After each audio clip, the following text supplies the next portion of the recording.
Bismillahirrahmanirrahim. Assalamualaikum warahmatullahi wabarakatuh. Alhamdulillah. Alhamdulillahilladzi arsala rasulahu bil huda wa dinil haqq liyudhhirahu 'alad dini kullih wa kafa billahi shahida.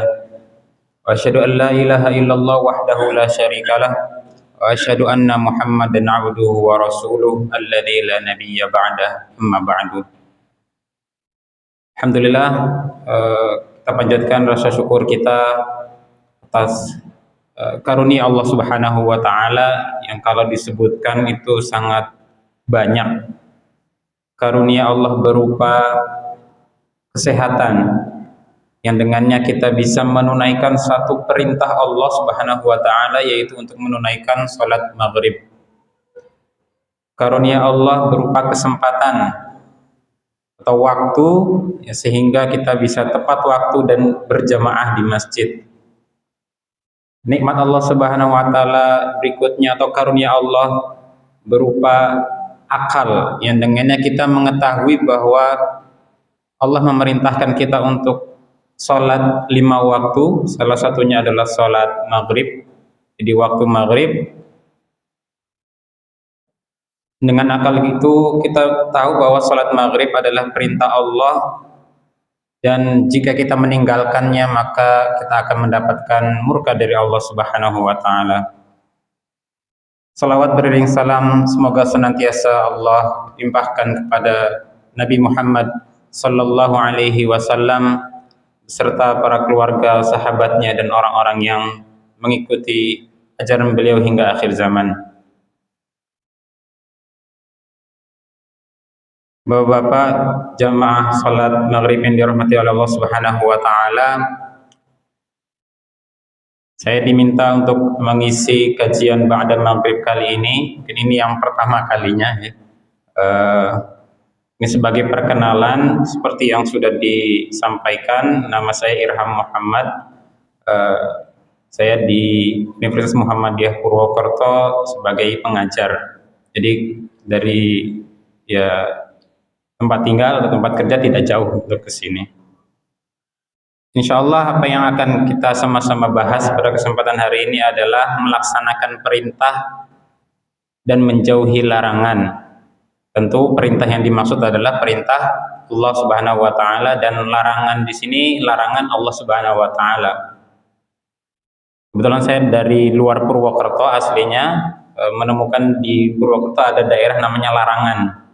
Jadi yang tinggal di Larangan terus keluar gitu ya, bukan berarti menjauhi atau meninggalkan larangan seperti yang Allah minta, ya, berbeda. Jadi maksud dari melaksanakan perintah dan menjauhi larangan akan kita bahas insyaallah ta'ala. Ini kita sering mendengar ya Bapak Ibu jamaah salat maghrib, melaksanakan perintah dan menjauhi larangan. Itu seringkali disebutkan entah sebagai makna dari takwa gitu ya. Takwa adalah melaksanakan perintah dan menjauhi larangan. Kemudian kita juga selalu berdoa agar senantiasa bisa melaksanakan perintah Allah. Kemudian dikuatkan juga hatinya untuk bisa meninggalkan. Kemudian sering kita juga mendengar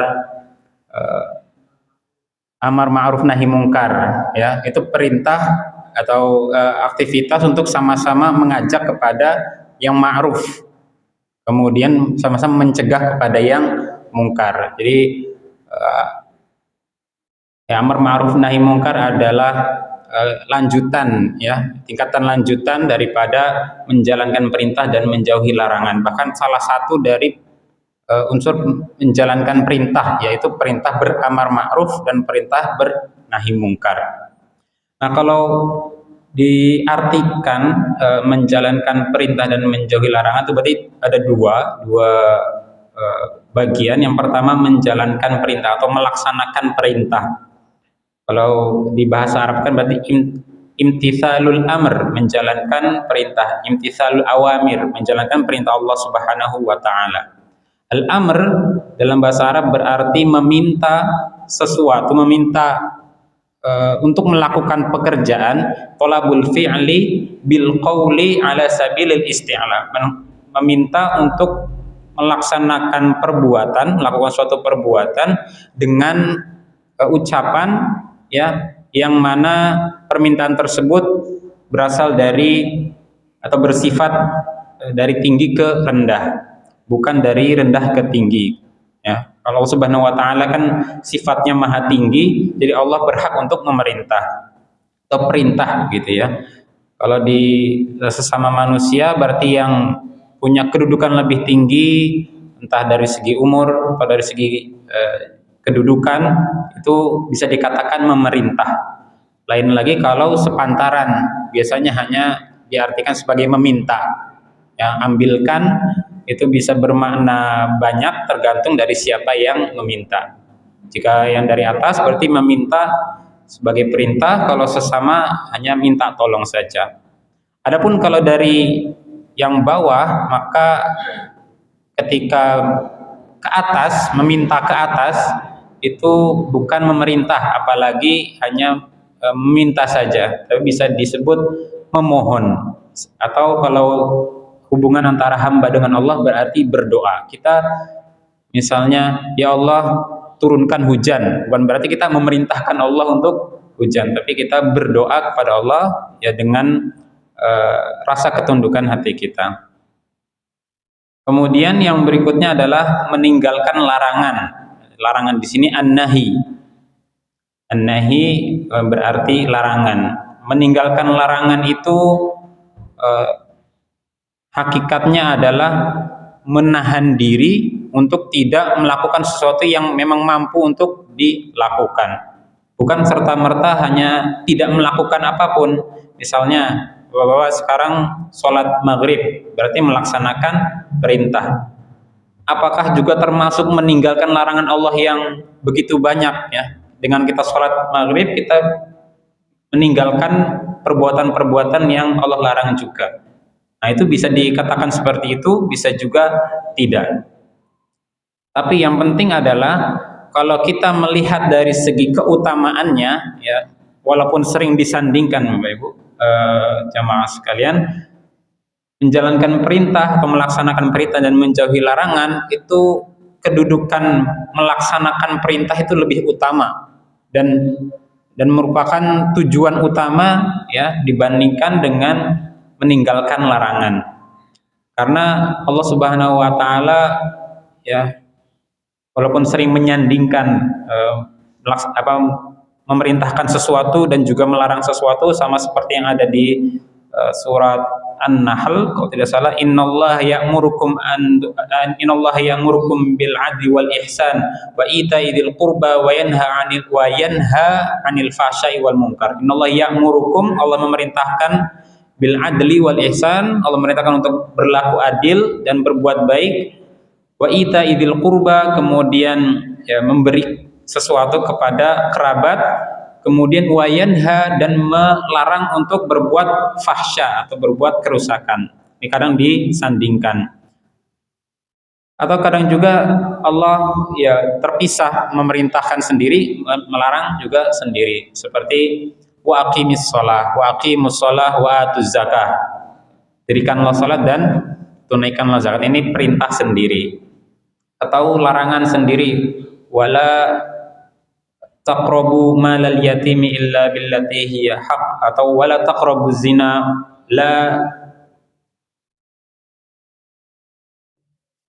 dan larangan-larangan yang lainnya. Dan semuanya baik itu perintah maupun larangan memiliki tujuan yang sama, yaitu untuk mendapatkan keridhaan Allah Subhanahu wa taala. Bapak jamaah rahimakumullah, seperti yang sudah saya sebutkan tadi, ada perbedaan keutamaan antara melaksanakan perintah dan menjauhi larangan. Ibnul Qayyim al-Jauziyah menyebutkan ada alasan, ada sekitar 20-an alasan yang mungkin bisa diringkas ya, atau disebutkan beberapa saja, kenapa melaksanakan perintah itu lebih utama ya dibandingkan dengan menjauhi larangan, walaupun sama-sama satu paket, yaitu paket ketakwaan, menjalankan perintah dan menjauhi larangan. Yang pertama, alasan kenapa melaksanakan perintah dari Allah Subhanahu wa taala itu lebih utama adalah Allah itu mengampuni dosa Nabi pertama, Nabi Adam alaihissalam, ketika melanggar larangan Allah. Jadi Nabi Adam itu dari sejak di surga sudah diberlakukan padanya perintah dan larangan. Jadi kita sebagai manusia, sebagai keturunan sekian Nabi Adam, ya tentu dapat juga perintah dan larangan Allah Subhanahu wa taala. Perintah Allah yang pertama kepada Nabi Adam dan istrinya adalah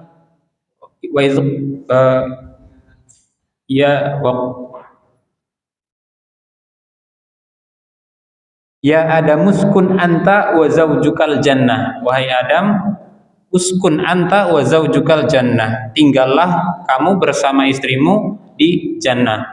Wa kula minha ragadan haitsu syi'tuma, dan makanlah apa-apa yang menyenangkan bagimu. Kemudian ada larangan dari Allah, wala taqraba hadhihi syajarata fatakuna minadh dhalimin. Tapi jangan mendekati pohon ini, yaitu pohon ya yang memang dilarang oleh Allah Subhanahu wa taala, fatakuna minadh dhalimin, sehingga kamu menjadi orang yang zalim. Ini Nabi Adam sudah ada perintah dan larangan. Nah, Allah Subhanahu wa taala melarang Nabi Adam untuk mendekati satu pohon, mungkin kita kenal sebagai pohon khuldi begitu ya, tapi ini mungkin namanya masih diperselisihkan. Intinya Allah melarang Nabi Adam dan istrinya untuk mendekati dan memakan satu buah ya, dari pohon. Tapi akhirnya apa? Nabi Adam melanggar larangan Allah tersebut. Nah, ketika Nabi Adam melanggar, Nabi Adam meminta ampunan dari Allah Subhanahu wa taala dan Allah pun mengampuni. Sedangkan di saat sebelumnya ketika penciptaan Nabi Adam, Allah memerintahkan ya kepada makhluk-makhluk yang sudah Allah ciptakan sebelum Nabi Adam, yaitu malaikat dan iblis, untuk bersujud kepada Nabi Adam. Jadi Allah mengeluarkan perintah untuk bersujud. Malaikat bersujud kepada Nabi Adam, tapi iblis tidak mau bersujud. Padahal ini perintah dari Allah Subhanahu wa taala. Nah, Allah mengampuni dosa Nabi Adam ketika melanggar larangan Allah. Akan tetapi Allah sangat murka ketika iblis tidak mau memenuhi perintah Allah untuk bersujud kepada Nabi Adam. Jadi dari sini para ulama, ya sebagian ulama menyebutkan ini adalah bukti bahwa melaksanakan perintah itu lebih utama ya dibandingkan meninggalkan larangan, karena jika tidak melaksanakan perintah dosanya lebih besar, murka Allah lebih besar dibandingkan kita melanggar larangan Allah, karena Allah Maha Pengampun dan rahmat Allah melebihi marah Allah Subhanahu wa taala. Nah, itu alasan yang pertama. Alasan yang kedua, biasanya ketika ada larangan dari Allah Subhanahu wa taala, ya contohlah ketika puasa Allah melarang untuk makan dan minum. Ketika seseorang melanggarnya ya dengan makan dan minum, biasanya alasannya karena syahwat, ada keinginan, karena lapar dan lain sebagainya, atau karena capek ya, dan lain sebagainya. Beda lagi dengan ketika seseorang tidak mau melaksanakan sholat. Nah, ini yang sering terjadi di bulan Ramadan. Orang mudah untuk berpuasa ya karena hanya tidak makan dan minum saja, tapi di saat yang sama tidak mau sholat. Nah, dosanya lebih besar tidak mau sholat. Nah, para ulama mengatakan biasanya orang yang tidak mau melaksanakan perintah Allah itu disertai dengan rasa keengganan dan kesombongan. Sama seperti iblis tidak mau melaksanakan perintah Allah karena merasa lebih mulia daripada Adam alaihi salam. Jadi larangan itu biasanya kita ya sebagai manusia yang tidak luput dari kesalahan, melakukan segala macam perbuatan maksiat dengan melakukan apa yang Allah larang, biasanya karena syahwat, karena ada keinginan ya, karena memang innan nafsa la ammaratun bisu. Nafsu itu cenderung untuk melakukan keburukan. Dan alhamdulillahnya Allah Maha Pengampun. Jadi ketika kita ya mungkin istilahnya masih berusaha untuk meninggalkan larangan Allah Subhanahu wa taala, tetaplah berusaha untuk melaksanakan perintah Allah, tetaplah sholat. Karena setiap hari ya sepanjang 24 jam itu seluruhnya ya sebagian besar adalah waktu-waktu sholat. Meskipun kita bisa meninggalkan larangan Allah yang berasal dari syahwat ya, misalnya apa? Berkata tidak baik, kemudian berprasangka yang tidak baik atau yang lain sebagainya. Ketika kita bisa meninggalkan itu, tapi kita tidak melaksanakan perintah Allah yang mana ada batasan-batasan waktunya seperti sholat, maka ya kita tidak sepenuhnya melakukan ketaatan kepada Allah Subhanahu wa taala. Nah, kalau kita merasa tidak tidak mau untuk melaksanakan perintah Allah, ya berarti menunjukkan kita ada sisi kekufurannya, keengganan untuk beriman, keengganan untuk beribadah. Jadi apa yang Allah Subhanahu wa taala perintahkan memang dianjurkan atau ya sangat ditegaskan untuk dilakukan. Tapi Allah memberikan keringanan. Allah berfirman fattaqullaha mastata'tum, atau dalam hadis ma nahaitukum anhu fajtanibuhu wa ma amartukum bihi fa'tu minhu mastata'tum.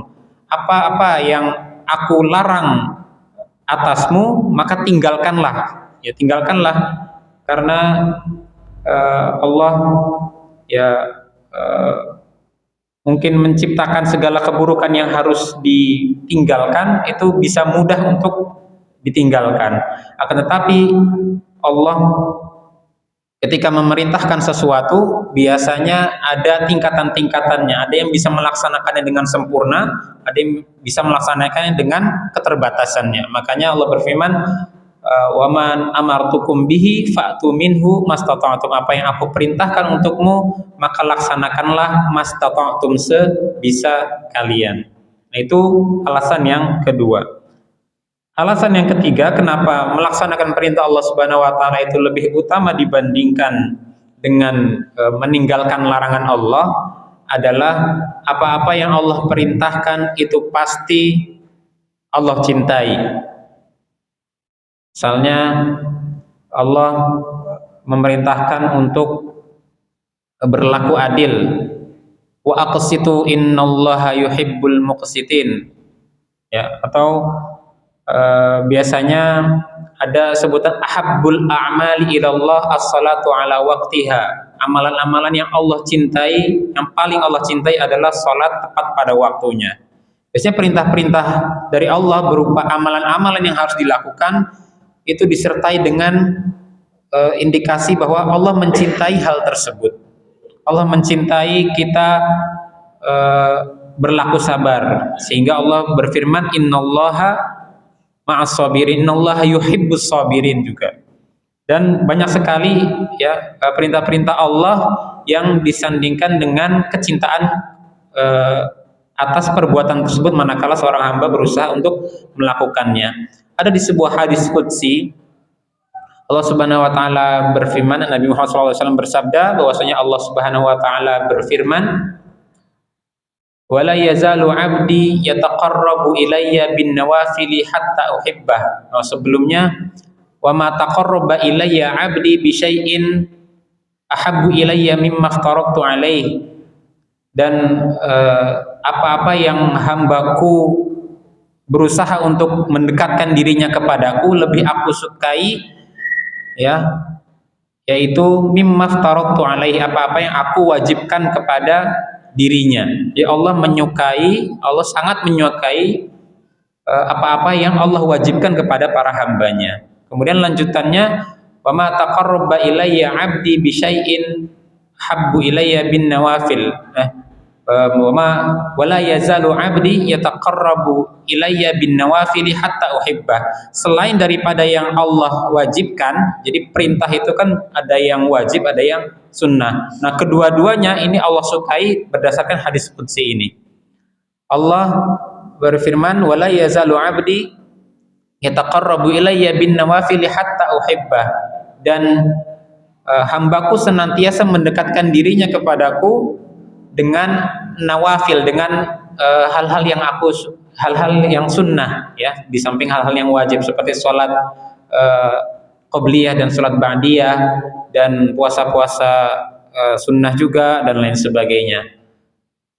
Kalau seorang hamba sudah melaksanakan apa yang Allah wajibkan dan apa yang menjadi sunnah dari perintah Allah, Allah akan menyukainya hatta uhibbah, maka aku akan sampai bisa mencintai dirinya. Jadi seorang hamba itu melaksanakan yang diperintahkan Allah berupa kewajiban dan yang disunahkan,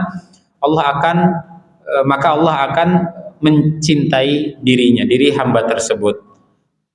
Apa konsekuensi dan apa dampak dari Allah mencintai seorang hamba? Fa idza ahbabtuhu kuntu sam'ahu alladhi yasma'u bih. Jika aku mencintai seorang hamba yang melaksanakan perintah yang wajib dan yang sunnah, kuntu sam'ahu alladhi yasma'u bih, aku menjadi pendengaran yang dengannya ia mendengarkan. Jadi maksudnya adalah Allah menjaga pendengarannya. Kuntu wa basarahu alladhi yabsiru bih, dan aku menjadi matanya dengannya ia melihat. Wa yadahu allati yabtishu biha, dan aku menjadi tangannya yang dengannya ia menggenggam. Maksudnya Allah akan menjaga dirinya dari apa-apa yang Allah haramkan, ya. Sehingga ketika Allah sudah mencari seorang hamba, disebabkan hamba tersebut melaksanakan perintah Allah, maka Allah akan menjaga dirinya dari apa yang Allah haramkan. Jadi tujuan pertamanya memang perintah Allah. Dan ketika sudah melaksanakan perintah Allah tersebut, yang wajib ataupun yang sunnah, Allah akan bantu kita untuk menjauhi hal-hal yang dilarang. Beda dengan kita meninggalkan larangan Allah Subhanahu wa taala tanpa melaksanakan perintah. Jadi hanya meninggalkan larangan saja. Misalnya ya kita tidak ngapa-ngapain gitu ya. Karena ya dari misalnya ketika matahari terbenam sampai langit gelap, ya kita tidak melakukan kemaksiatan, kita tidak melakukan hal-hal buruk, misalnya berdiam diri saja, tidur saja begitu. Tapi tidak juga melaksanakan perintah Allah. Apakah kita mendapatkan pahala atau berdosa, Pak? Berdosa karena ada perintah Allah yang kita tinggalkan. Jadi meninggalkan larangan Allah itu harus diiringi dengan melaksanakan perintah Allah. Tapi jika kita melaksanakan perintah Allah, insya Allah Allah akan bantu, atau insya Allah ya dengannya kita bisa meninggalkan larangan dari Allah Subhanahu wa ta'ala. Jadi tidak sebaliknya, kalau perintah itu bisa melaksanakan perintah itu bisa membuat kita menjauhi larangan Allah. Menjauhi larangan Allah sendiri saja tidak bisa kita dengannya serta-merta kita melaksanakan perintah Allah Subhanahu wa ta'ala. Bapak Ibu jamaah rahimakumullah, mungkin ada yang bertanya bagaimana dengan perintah Allah untuk beribadah atau bertauhid kepada Allah Subhanahu wa ta'ala dan larangan Allah untuk melakukan syirik. Apabila seorang tidak melakukan kesyirikan, apakah sudah disebut sebagai orang yang taat atau sebagai seorang muslim yang taat? Belum. Kenapa? Nah, berarti dia belum melaksanakan perintah Allah yang lain berupa ketauhidan. Karena bisa saja seorang itu tidak melakukan kesyirikan, ya, tapi dengan tidak melakukan kesyirikan itu dia tidak serta-merta taat kepada Allah, karena memang ketaatan kepada Allah adalah melaksanakan perintah dari Allah Subhanahu wa ta'ala. para nabi dan rasul,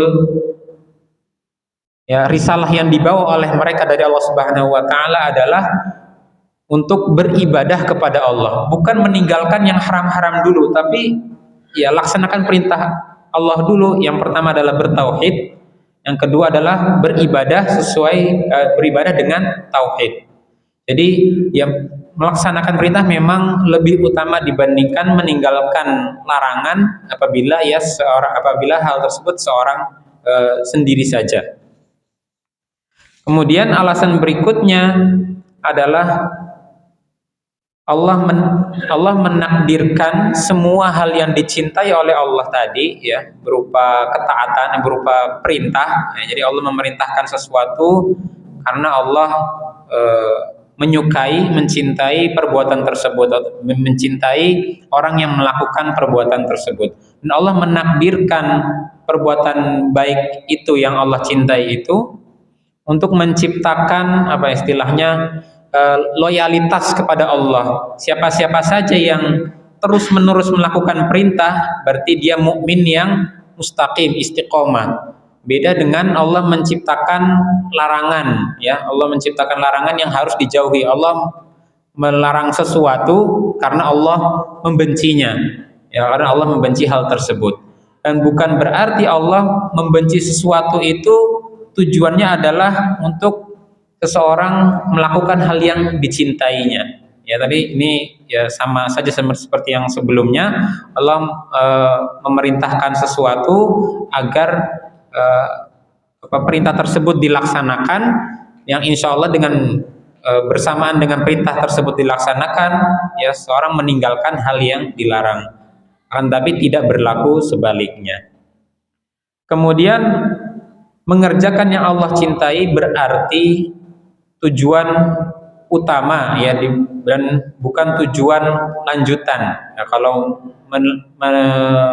meninggalkan larangan Allah Subhanahu wa taala adalah tujuan yang kedua atau tujuan yang mengikuti, hanya sebagai penyempurna saja, penyempurna dari tujuan utama, yaitu melaksanakan perintah. Contohnya, Allah melarang kita untuk minum minuman khamar. Ketika khamar pertama kali disyariatkan, itu kan bertahap, ya, bertahap. Yang pertama bahwasanya ya khamar itu berdampak buruk meskipun kebaikannya ada. Kemudian Allah yang memerintahkan untuk jangan sholat bagi yang masih mabuk. Kemudian baru memerintahkan untuk melarang dengan total untuk meminum minuman yang memabukkan atau khamar tersebut. Nah, larangan untuk meminum minuman yang memabukkan ini tujuan utamanya adalah agar sholatnya sempurna. Jadi bukan hanya serta-merta orang yang nggak mabuk itu sudah taat kepada Allah, tidak. Itu bukan tujuan utama. Tujuan utamanya adalah agar bisa beribadah kepada Allah dengan akal yang sempurna. Karena salah satu dari tujuan pensyariatan adalah menjaga akal itu sendiri. Jadi apa yang Allah tidak sukai, ya Allah, apa yang Allah larang, ya, biasanya itu menghalangi kesempurnaan dari perintah Allah Subhanahu wa taala yang lain. Kemudian alasan berikutnya kenapa melaksanakan perintah itu lebih utama dibandingkan meninggalkan larangan adalah melaksanakan perintah itu memperkuat keimanan. Biasanya ya perintah-perintah Allah itu ditujukan untuk memperkuat keimanan. Kita sholat untuk meningkatkan keimanan kita, ya. Rukun Islam semuanya adalah melaksanakan perintah. Bersyahadat berarti kita melakukan sesuatu. Allah memerintahkan kita untuk bersyahadat, bertauhid. Sholat juga Allah memerintahkan kita untuk melaksanakan ibadah sholat dengan gerakan-gerakannya yang kompleks itu. Kemudian Allah juga memerintahkan kita untuk berpuasa, ya. Meskipun puasa kebanyakan adalah meninggalkan larangan, ya, larangan di dalam puasa, tapi tujuan utamanya adalah untuk bukan untuk tidak makan, bukan untuk tidak minum, tapi tujuan utamanya adalah la'allakum tattaqun di dalam surat Al-Baqarah ayat 283 itu. 183 itu, afwan. Kemudian berinfak, bersedekah, itu perintah Allah Subhanahu wa taala yang mana menjadi salah satu perintah yang utama di samping ibadah dengan anggota badan, yaitu ibadah dengan harta. Kemudian haji, ibadah yang mempersatukan seluruh ibadah harta dan ibadah badan.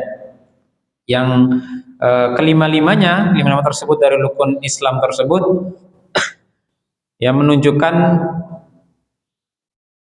keharusan seorang muslim melaksanakan perintah dari Allah Subhanahu wa taala. Jadi apabila seorang muslim ingin menjadi muslim yang taat begitu, yang bertakwa seperti yang selalu diwasiatkan oleh khatib ketika hari Jumat, apa Bapak? Khatib mewasiatkan untuk selalu bertakwa, ya. Berarti ada perintah di sana, fattaqullaha, maka bertakwalah kepada Allah Subhanahu wa taala. Ya ayyuhalladzina amanu taqullaha haqqa tuqatih. Itu perintah sendirian. Bahkan ada 2 kali perintah untuk bertakwa. Ya ayyuhalladzina amanu taqullaha wal tanzur nafsum ma qaddamat lighad wattaqullah. Ini perintahnya bertubi-tubi. Jadi seorang muslim yang ingin melaksanakan ketakwaan, ya, maka diharapkan untuk menjalankan perintah-perintah Allah dengan keikhlasan, dengan kesungguhan hati sebisanya, karena Allah tidak akan membebani seseorang, tidak akan membebani seorang hamba dengan sesuatu kecuali hamba tersebut dapat melaksanakannya. Jadi perintah Allah yang memang mutlak dan lebih utama dibandingkan meninggalkan larangan tentu dibarengi dengan kasih sayang Allah, ya. Di antaranya tadi bahwa Allah ya mengiming-imingi kecintaan Allah. Allah mengiming-imingi dengan pahala yang banyak bagi siapa saja yang mau melaksanakan perintah Allah.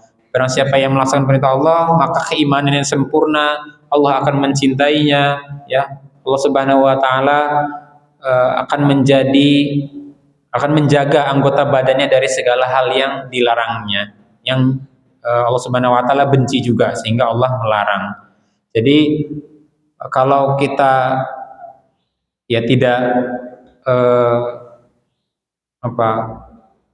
peduli terhadap apa yang Allah perintahkan, hanya peduli terhadap apa yang Allah larang saja, ya, dengan mengatakan saya tidak berbuat jelek kok, ya, tapi saya juga tidak berbuat baik gitu. Saya tidak merugikan siapa-siapa, tapi saya tidak juga melaksanakan kebaikan. Ya. Itu biasanya tidak dilihat, sama manusia saja tidak dilihat. Misalnya ada satu orang yang memang ya nggak ngapa-ngapain hidupnya, dia aja menyendiri saja. Dia tidak merugikan orang lain, tapi juga tidak membantu orang lain. Lebih baik mana dirinya atau orang yang senang membantu orang lain, ya, berbuat baik kepada orang lain, tapi dia juga mungkin melaksanakan keburukan.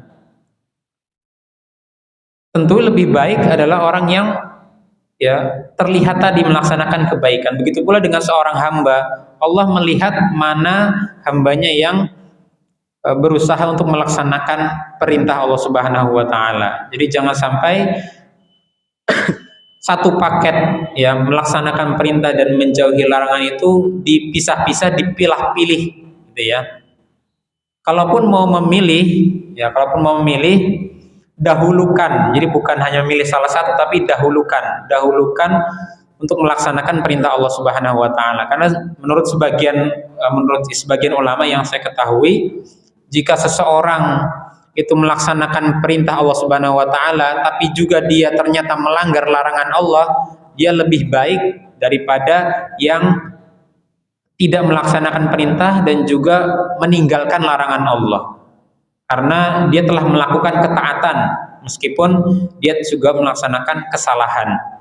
Karena ya Allah Subhanahu wa taala menyukai orang yang ya taat, dan biasanya orang yang melaksanakan ketaatan dia tahu bahwasanya yang dia lakukan dari kesalahan itu adalah salah. Maksudnya ketika seseorang sudah banyak melaksanakan perintah Allah, berarti dia telah taat, begitu. Sewaktu-waktu misalnya dia melakukan kesalahan, dia tahu bahwasanya hal itu dosa. Beda dengan seorang yang memang tidak melakukan suatu perbuatan hal yang dilarang. Bisa jadi dia memang tidak tahu hal tersebut dilarang. Dan ketika seorang tidak tahu suatu hal yang dilarang, maka kebanyakan dia juga tidak tahu apa yang diperintahkan oleh Allah kepada dirinya. Jadi Allah Subhanahu wa taala memerintahkan kita sebagai seorang hamba dengan perintah-perintahnya yang amat mulia, itu tujuannya adalah agar mendapatkan cinta dari Allah Subhanahu wa taala. Semoga Allah menguatkan kita untuk melaksanakan segala macam perintahnya dan menjaga diri kita untuk meninggalkan larangan-larangan Allah Subhanahu wa taala. Aqulu qouli hadza wa astaghfirullah li wa lakum. Subhanakallahumma wa bihamdik asyhadu an la ilaha illa anta astaghfiruka wa atubu ilaik. Akhirul kalam, mohon maaf atas segala kesalahan dan kekurangan. Assalamualaikum warahmatullahi wabarakatuh.